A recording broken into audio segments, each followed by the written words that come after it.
Monday's show, every Monday for, a decade on this show, we've done a segment called Winners and Losers. And on Monday's show, Brian Haydad ripped on Lane Kiffin and included him on the losers list on Monday's show, centered around his, you want to call it obsessive tweeting about the College Football Playoff Selection Committee and the bad matchups that they presented for all of us.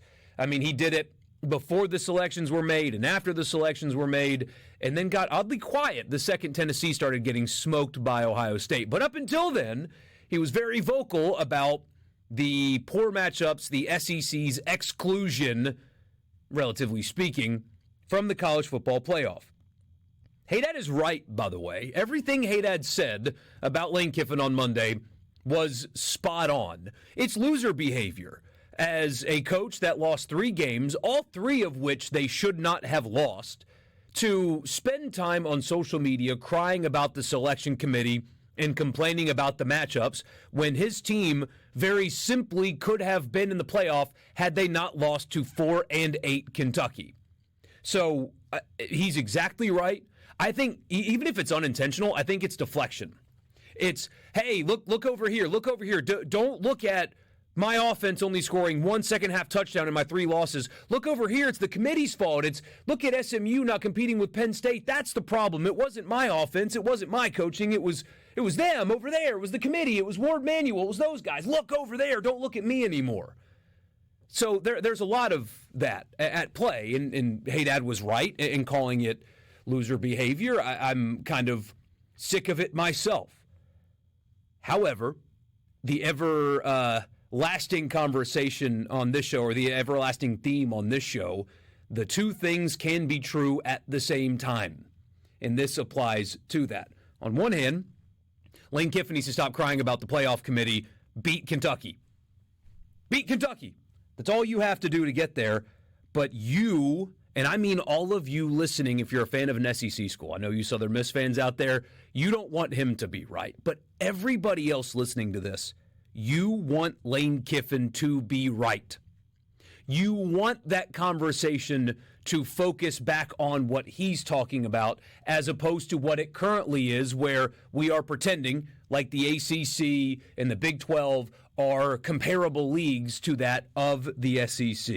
You want Lane Kiffin to be right. And why is that? Because your team can and will inevitably be next.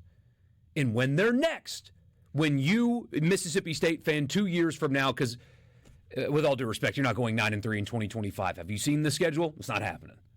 But 2 years from now, Jeff Lebby's really got it rolling. They're recruiting better, and he's got good quarterback play, and the roster's ready, and the schedule doesn't have the brutal run that their schedule has in 25 again on it, and Mississippi State goes 9-3. You want the conversation, the benefit of the doubt, to be given to the SEC as opposed to what it was this year.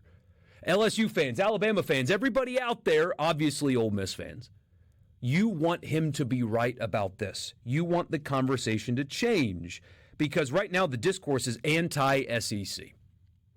And it's kind of emotional to some degree because, you've got it on both sides, right? It's like the political debate. It's all or nothing on one side or all or nothing on the other side.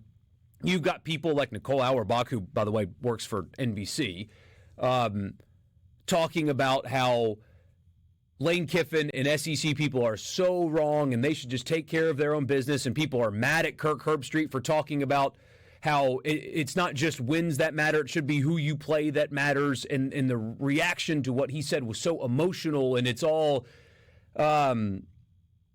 unserious, maybe the right expression, but by every objective measure, the SEC still to this day is the best league. Pick one. There are games against non-conference power opponents. The SEC had the best record yet again this season. Extend that out to 5 years or 10 years or 15 years, whatever. The most teams that make the playoff, the most teams that win the championships, the most teams that get the best recruits and put the best players in the NFL, strength of schedule, S&P Plus, all of the metrics. Pick one, and the SEC is the best league in college football. But right now the conversation is dominated by people that cover the sport that talk about the league as if that's not the case.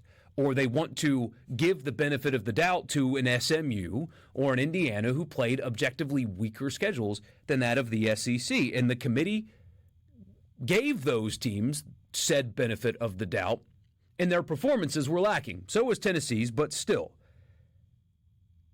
He's a bad messenger, but his message is spot on.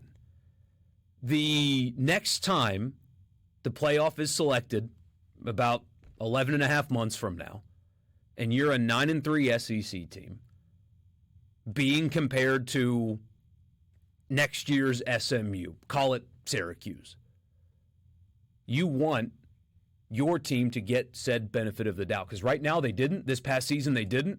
This past season the selection committee talked about how strength of schedule is not fair, that you can only play who you play.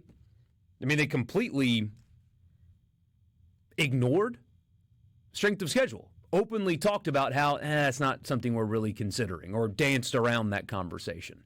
So as whiny and complaining and disingenuous maybe as Lane Kiffin is with his motivation to complain about the selection committee, he's also right. Even if he's not right, you want him to be. Because when your team is next, you want them to be treated a little bit different.